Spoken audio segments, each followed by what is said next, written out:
इस फिल्म में हम देखेंगे कि कैसे एक प्यासी लड़की अपने भाई को अपने साथ सोने के लिए सेड्यूस करती है और इस लड़की ने अपने भाई से एक राज भी छुपाया होता है।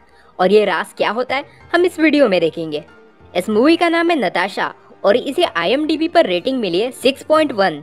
फिल्म की शुरुआत में हम देखते हैं मार्क को, जो 16 साल का होता है और अपने दोस्तों के साथ पार्टी करता है। पार्टी करने के बाद मार्क अपनी एक दोस्त के साथ इंटीमेट भी होने वाला होता है, पर वो लड़की उसे रोक देती है। यानी फिल्म की शुरुआत में ही बंदे का कट जाता है। इसके बाद मार्क सभी संस्कारी लड़कों की तरह घर जाकर पोर्न देखता है और रात में हिलाने के बाद सो जाता है।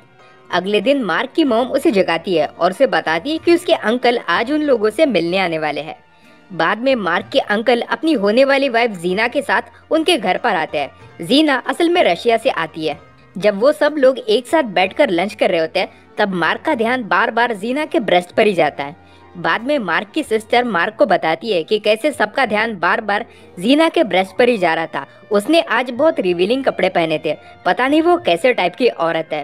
तभी उनकी मॉम वहाँ पर आती है और कहती है कि शायद ये रशिया का फैशन होगा, इसमें शायद जीना की कोई गलती नहीं और शायद रशिया की लड़कियां वैसी ही होती है। जीना की इसके पहले भी एक शादी हो चुकी होती है और उसकी पहली शादी से उसकी एक बेटी भी होती है, जिसे लाने के लिए जीना वापस रशिया जाती है। कुछ दिनों के बाद वो सब लोग जीना और उसकी बेटी को लेने के लिए एयरपोर्ट पर जाते हैं।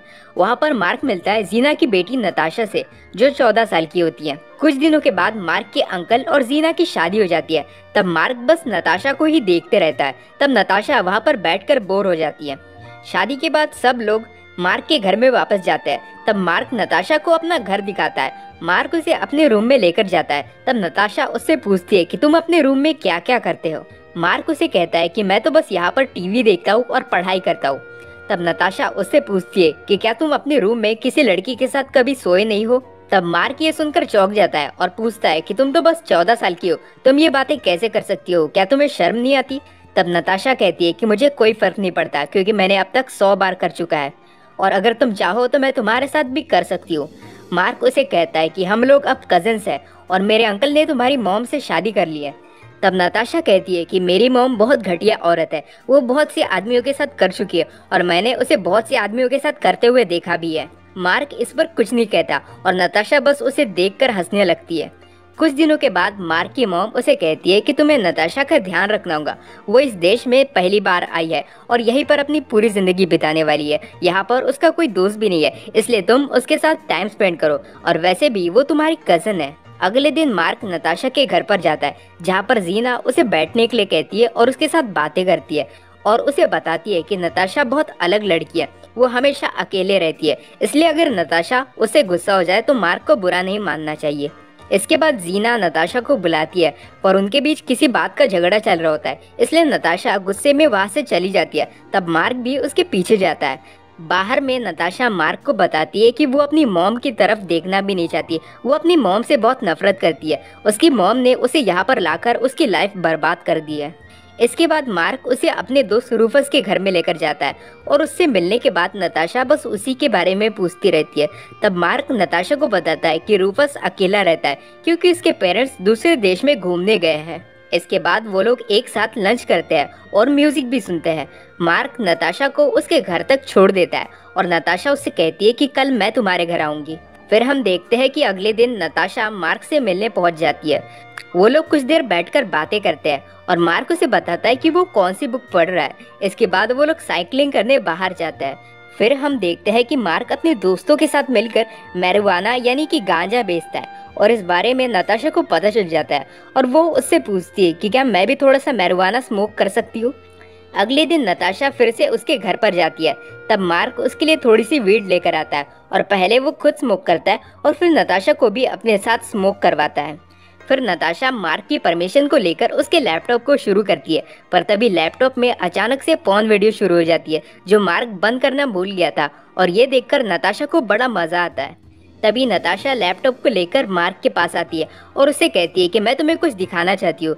फिर नताशा उसे अपनी खुद की न्यूड फोटोज दिखाती है और बताती है कि वो खुद भी पॉर्न वीडियोस बनाती है। नताशा उसे पूछती है कि क्या तुम मेरे साथ करना चाहते हो और मार्क के जवाब देने से पहले ही नताशा अपनी ब्रा उतार देती है और फिर मार्क के सामने अपनी अंडरवेयर में खड़ी हो जाती है और कुछ देर बाद वो अपनी अंडरवेयर को भी निकाल देती है। नताशा उसे किस करने लगती है और वो लोग वहीं पर मार्क के रूम में इंटीमेट होते हैं। नताशा मार्क को बताती है कि वो 12 साल की थी तब से वो ये काम कर रही है क्योंकि उसे इसके अच्छे पैसे मिल जाते हैं। नताशा उससे कहती है कि उसकी मॉम को भी इस बारे में पता चल गया था। उसकी मॉम ने उसे कुछ कहा तो नहीं, पर वो नताशा के कमाए हुए पैसों के पीछे पड़ गई थी, इसलिए नताशा को ये सब काम बंद करना पड़ा और तभी से उन लोगों के बीच कुछ भी सही नहीं चल रहा। इसके बाद मार्क और नताशा एक दूसरे के साथ और भी ज्यादा टाइम स्पेंड करने लगते हैं, यहाँ तक कि वो दोनों एक दूसरे के साथ नहाते भी है और भी ज्यादा इंटीमेट होते हैं और मार्क उसे पसंद भी करने लगता है। मार्क उसे अपने दोस्तों के साथ पार्टी करने लेकर जाता है और उसे पूरा शहर भी घुमाता है। कुछ टाइम के बाद मार्क के अंकल और जीना बाहर में घूमने जाते हैं, इसलिए नताशा मार्क के घर में ही रुकी होती है। रात में नताशा उसे good night baby message send करती है और कुछ देर के बाद उसी के रूम में चली आती है क्योंकि वो कहती है कि उसे नींद नहीं आ रही। नताशा और मार्क बाहर में घूमने जाते हैं, तब नताशा उसे कहती है कि मुझे तुम्हारे घर में रहना बहुत अच्छा लगता है, काश कि मैं यहाँ पर अपनी पूरी जिंदगी रह सकती। मार्क उसे कहता है कि तुम जब चाहो यहाँ पर रहने आ सकती हो। नताशा उसे बताती है कि उसकी मॉम मार्क के अंकल को धोखा दे रही है और अभी भी उसका नताशा के डैड के साथ अफेयर चल रहा है। नताशा कहती है कि मैंने तुम्हारे अंकल को सब कुछ बता दिया, पर फिर भी तुम्हारे अंकल ने मुझ पर भरोसा नहीं किया और मेरी मॉम की झूठी बातों में आकर मुझे झूठा समझने लगे।